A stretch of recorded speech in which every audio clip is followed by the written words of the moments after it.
나눔가족 여러분, 오늘 본문 16장은 44절까지가 한 단락으로 구성됩니다.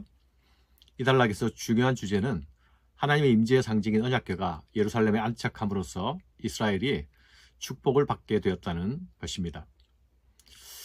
이것이 단락 구조 속에서 나타나는데요. 다윗이 여호와 이름으로 축복했다는 말씀으로 시작하여서 다윗이 자기 집을 위하여 축복하려고 자기 집으로 돌아갔더라라는 말씀으로 마칩니다. 축복으로 쌓여있는 단락이죠. 하나님의 결을 메고 들어가서 다윗이 그것을 위하여 친 장막 가운데 두고 번제와 화목제를 하나님께 드리니라. 다윗이 번제와 화목제 드리기를 마치고 여호와 이름으로 백성에게 축복하고 이에 뭇백성은 각각 그 집으로 돌아가고 다윗도 자기 집을 위하여 축복하려고 돌아갔더라. 복의 근원이신 하나님의 임재로 말미암아 모든 백성과 모든 가정들이 복을 받게 되었다는 것이죠. 하나님의 언약궤가 다윗이 준비한 장막 가운데 안착함으로써 예루살렘은 하나님이 거하시는 하나님의 도성이 되었습니다. 이제 이스라엘은 모든 대소사를 하나님께 물으며 하나님의 명령대로 따라 행할 수 있게 되었습니다. 하나님께서 다스리시는 하나님 나라의 모습이 외형적으로 갖추어진 것입니다. 다윗은 백성들과 함께 하나님께 번제와 화목제를 드린 후에 여호와 이름으로 백성들을 축복하게 됩니다. 백성들을 축복하는 것은 일반적으로 제사장의 영역이었죠. 여기서는 다윗이 백성들을 축복하고 있습니다. 오벳 에돔의 집에 임한 하나님의 축복이 이제 이스라엘 모든 백성에게로 확장되어 나가는 것이죠. 자기 백성에게 복 주시기 원하시는 하나님의 뜻이 실현되어 가고 있는 것입니다. 예배를 마치고 다윗의 강복 선언이 있은 후에 모든 이스라엘 사람들에게 떡과 야자 열매로 만든 과자와 건포도를 나누어 줍니다. 여기 이 야자 열매로 만든 과자는 다른 번역들에서 보면 고기 한 덩이로도 번역되어 있습니다. 그러니 이는 떡과 고기와 과자를 나누어 주었다고 이해할 수 있습니다. 먼저 화목제를 드렸기 때문에 화목제 이후에는 함께 먹고 기뻐하고 즐거워할 수 있는 것 아닙니까? 바로 그것을 예배의 교제를 누리게 되는 것이죠. 온 이스라엘에게 나누어졌다는 것은 이들이 모두 함께 기쁨과 즐거움을 누렸고 또한 다윗과 함께 풍요를 누렸다라는 말씀입니다. 오늘 말씀에는 예배의 회복에 대한 말씀이 나타납니다. 언약궤를 다윗성으로 옮겨온 후에 이스라엘의 예배를 새롭게 하게 되죠. 번제와 화목제로 하나님과 이스라엘 백성 사이의 언약 관계가 다시 재확인됩니다. 예배의 중심은 다른 것이 아니라 오직 하나님, 그분이 예배의 중심입니다. 다윗 왕은 자신을 높이지 않았고 하나님을 찬양하며 겸손한 자세로 예배했습니다.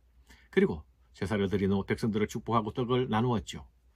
이것은 공동체 전체가 하나님의 은혜 안에서, 예배 안에서 하나 되었음을 보여주는 것입니다. 하나님 나라의 중요한 원리는 나눔과 섬김이죠. 우리 공동체 안에서 물질의 나눔과 함께 영적 나눔이 더욱 풍성해지는 복을 사모해야 하겠습니다. 함께 예배하는 공동체는 또한 함께 나누는 공동체인 것입니다. 이 일도 예배의 회복으로부터 시작될 수 있다라는 사실을 기억해야 하겠습니다. 오늘 말씀에는 감사의 찬양이 나타나고 있죠. 다윗은 여호와 하나님께 감사의 찬양을 드립니다. 찬양의 내용은 하나님께서 행하신 놀라운 일을 기억하고 기념하는 것입니다. 하나님의 백성들은 언제나 노래할 이유를 가진 사람들이죠. 하나님께서 먼저 우리를 사랑하여 주셨고 하나님께서 먼저 은혜로 우리를 찾아와 주셨기 때문입니다. 하나님은 아브라함과 이삭과 야곱에게 하신 약속을 잊지 않으시고 그 언약을 신실하게 성취해 나가셨습니다. 다윗 때에 이르러 그 사실을 더욱 분명하게 확인할 수 있게 해주셨습니다. 하나님은 이스라엘을 애굽에서 이끌어내시고 광야를 지나 가나안 땅을 기업으로 허락하시지 않았습니까? 다윗 때에 이르러서 비로소 허락하신 기업의 풍요를 누리기 시작합니다. 그 과정에 이르기까지 하나님은 언제나 이스라엘과 함께 하시고 이스라엘을 보호해 주셨습니다. 지금 이 역사를 돌아보는 이스라엘은 그들이 처한 상황은 매우 어렵고 힘든 가운데 있었죠. 포로에서 돌아왔지만 황무지에서 다시 시작해야 했습니다. 그렇기 때문에 더욱 하나님이 함께 하신 일들을 기억하는 것이 필요했습니다. 그렇기에 더욱 자신들이 우리는 하나님의 소유된 백성이라는 사실을 확인하는 것이 필요했습니다. 사랑하는 여러분, 우리의 감사는 단순히 과거의 사건을 떠올리는 것만이 아닙니다.